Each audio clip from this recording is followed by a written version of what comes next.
Le thème que vous allez aborder, c'est comment réussir sa période d'essai.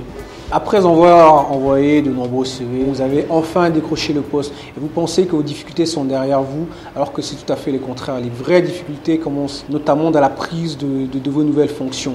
Alors pour vous aider à réussir cette période d'essai, nous avons listé un ensemble d'étapes clés qu'il faudra respecter. Soignez votre relationnel.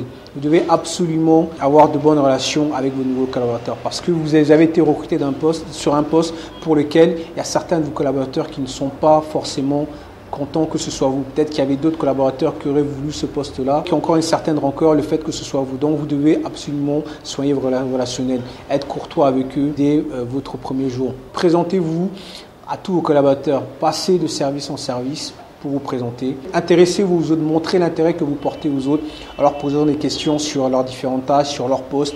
Avec des nouveaux collaborateurs, tous les yeux sont braqués sur vous.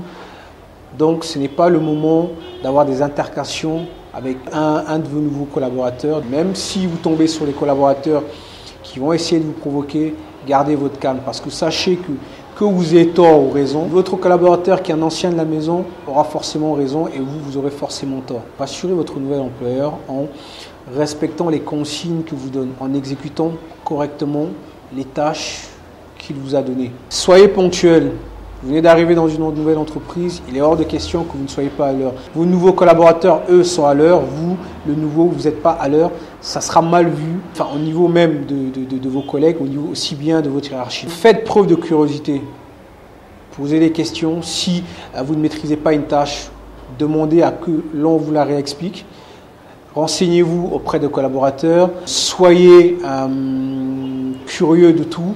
Montrez votre intérêt pour les tâches que vous faites. Alors pour résumer les 7 étapes pour réussir votre période d'essai, il y a la première étape qui est soigner votre relationnel, la deuxième étape qui est présentez-vous à tous, il y a la troisième étape intéressez-vous aux autres, quatrièmement ne vous créez pas d'ennemis, cinquièmement rassurez votre nouvel employeur, sixièmement soyez ponctuel et septièmement faites preuve de curiosité. Si vous respectez ces différentes étapes, votre employeur ne trouvera aucune raison de mettre fin à votre période d'essai.